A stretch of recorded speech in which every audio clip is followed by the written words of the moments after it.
दोस्तों, मेरा नाम है नीलेश मिश्रा। कहानियां सुनाता हूँ।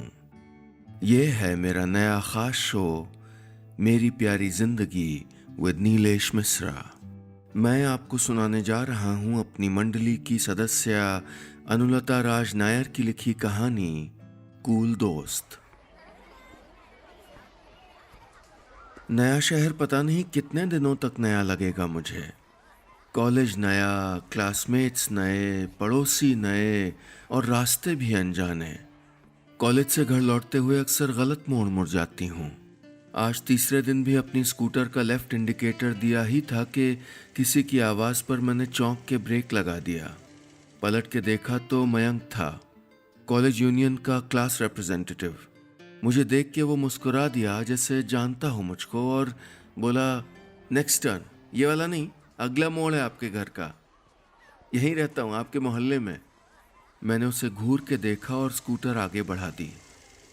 इसे कैसे पता मेरा घर? और ये क्या सचमुच यहाँ रहता है? और ये मुझे जानता भी कैसे है? दिमाग में सवाल चलते रहे और मैं कब घर पहुँच गई पता ही नहीं चला। अपने कमरे में पहुंचकर मैंने जल्दी से मोबाइल उठाया और मयंक का सोशल मीडिया प्रोफाइल चेक करने लगी। 4,000 लोग थे उसकी फ्रेंड लिस्ट में और 10,000 से ज्यादा फॉलोअर्स। यारी दोस्ती के अलावा और कुछ करता भी है ये? मैं उसकी तस्वीर देखने लगी। हर जगह लोगों से घिरा। पार्टियों की, पिकनिक की, माइक पकड़े हुए मंच पर, कहीं साफा बांध कर नाचते हुए, और भी न जाने कहां कहां की तस्वीरें। मैंने लॉग आउट कर दिया। ये लड़का कूल तो बहुत है पर मेरी दोस्ती के लायक नहीं है बाबा। इतने दोस्त यार पाले हैं तो पक्का खाने पीने वाला होगा। खाने से मुझे कोई प्रॉब्लम नहीं, पर पीने पिलाने वाले ना ना, बिल्कुल नहीं। अनन्या, तेरी कॉफी बन गई बेटा। माँ की आवाज आई तो मैं अपने कमरे से बाहर निकल आई। माँ ने गर्म समोसे मेरे सामने रख दिए और खुद भी बैठ गई। बता, कैसा रहा आज का दिन? आज हुई किसी से दोस्ती? मैंने ना में सर हिला दिया।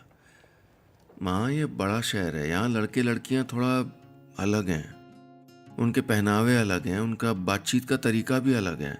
और जिसके बारे में थोड़ा जानने की कोशिश करती हूँ तो पता लगता है कि उसकी एक दो तस्वीरें जरूर शराब के ग्लास के साथ होंगी। बड़ा अजीब है ये सब। माँ ने कॉफी सिप करते हुए कहा तो पास बैठा आदि बोल पड़ा, दीदी, साथ पीने पिलाने वाले लोग ही पॉपुलर होते हैं, उनके ही ढेर सारे दोस्त बनते हैं। और ध्यान रखना, कहीं दोस्त बनाने के चक्कर में तुम भी। आदि ने मुझे छेड़ा। माँ हमारी बातें सुनकर हंस दी और रसोई में चली गई। इस शहर में आए हमें 1 महीना होने आया था। माँ को प्रमोशन मिला था, ब्रांच मैनेजर हो गई थी। पापा के बाद माँ की हमेशा कोशिश रही कि उनके कम से कम ट्रांसफर्स हों, पर इस बार बात प्रमोशन की थी, इसलिए हम यहाँ शिफ्ट हो गए। माँ अपने नए ऑफिस में बिजी और आदि अपने स्कूल में सेट हो गया था, पर मुझे बिल्कुल अच्छा नहीं लग रहा था। अपना शहर, पुराने लोग, सब याद आते रहते। कॉलेज में क्लासमेट्स तो मिले पर दोस्त कोई नहीं मिला। या ठीक ठीक कहूं तो मिले बहुत, पर मेरे मन को जचता ऐसा कोई नहीं मिला। मैं अपने कमरे में चली आई। मोबाइल खोला तो नोटिफिकेशन थी। फ्रेंड रिक्वेस्ट थी, मयंक वर्मा की। मैंने झल्ला के फोन पटक दिया। अगले दिन कॉलेज कैंटीन में पहुंची तो अलग ही हो हल्ला था। पता लगा वीकेंड पर आउटिंग का प्लान बन रहा है। मैं चुपचाप कोने की टेबल पर बैठी चाय सुड़कती रही। हेलो, क्या प्लान है तुम्हारा?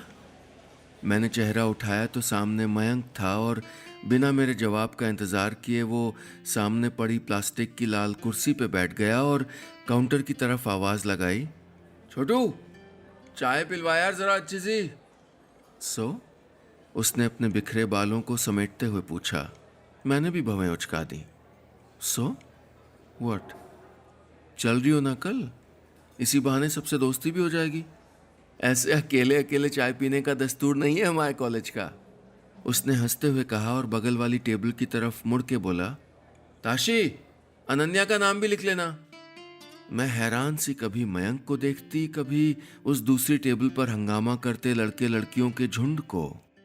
से यस और मेरी फ्रेंड रिक्वेस्ट भी एक्सेप्ट कर लो। मयंक ने मुस्कुरा कर कहा और झूमता हुआ चल दिया। क्या लड़का है ये, मैं समझ ही नहीं पा रही थी। जैसा कि तय था, सारे स्टूडेंट्स मिलकर वीकेंड पर एक रिजॉर्ट पर इकट्ठा हुए, जैसे मेला लगा हो। म्यूजिक, पूल के किनारे बारबेक्यू और एक तरफ कुछ लड़के लड़कियां आपस में ग्लास टकरा रहे थे। चीयर्स! मेरे कानों में आवाज आई तो मुझे अफसोस हुआ कि मैंने मयंक की बातों में आकर हाँ क्यों कहा। एंजॉयिंग? मयंक कब मेरे करीब आया मुझे पता ही नहीं चला। नो एक्चुअली, मैंने आहिस्ता से कहा।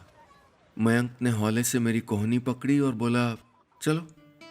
मैं कसमसाई, उसको नजर भर के देखा। कहीं हाथ में ग्लास हो या आंखों के डोरे लाल, वो भी देखता रहा मुझे। 2 मिनट बाद हम काउंटर पर खड़े थे। क्या लोगी? उसने पूछा। ऑरेंज जूस, मैंने कहा। मुझे आई डोंट ड्रिंक। मैं भी नहीं, मयंक ने कहा और काउंटर के पार खड़े लड़के से बोला, 2 ऑरेंज जूस। मैंने हैरानी से उसकी तरफ देखा। अरे क्या हुआ? दुनिया में हर इंसान शराब नहीं पीता यार, पर मुझे लगा तुम इतने फ्रेंडली हो, कूल हो, पॉपुलर हो, तो ऑरेंज जूस पीने वाले भी कूल होते हैं भाई, बल्कि ज्यादा कूल, ज्यादा हेल्दी। वो जोर से हंस दिया। मैं झेप गई। हम बैठकर कुछ बात करते उसके पहले कहीं से आवाज आई, मयंक जल्दी आओ, डांस फ्लोर वेट कर रहा भाई तुम्हारा। पल भर बाद मयंक जूस का ग्लास लिए थिरक रहा था और मैं सोशल मीडिया पर अपलोडेड उसकी सुपर कूल तस्वीरों को लाइक कर रही थी। उसकी फ्रेंड रिक्वेस्ट एक्सेप्ट कर ली थी मैंने। बस इतनी सी थी ये कहानी। दोस्तों, ये थी मेरी मंडली की सदस्य अनुलता राज नायर की लिखी कहानी कूल दोस्त। क्या आपके भी हैं ऐसे कूल दोस्त जो शराब नहीं पीते? बताइए मुझे उनके बारे में और उनसे अपनी दोस्ती के बारे में कोई किस्सा शेयर कीजिए नीचे कमेंट्स में। और हाँ, अगर आप चाहते हैं कि आप या आपके जानने वाले शराब नहीं छोड़ पा रहे और उनको कोई मदद चाहिए तो ईमेल करिए poisonswelove@gmail.com पर, यानी POISONSWELOVE@gmail.com पर, या देखाइए वेबसाइट poisonswelove.org। दोस्तों, अभी मैं चलता हूं। जल्द मिलूंगा फिर लेकर एक नई कहानी अपने इस खास शो में जिसका नाम है मेरी प्यारी जिंदगी with Nilesh Mishra, world health organization यानी WHO और मेरी एक साझा पेशकश।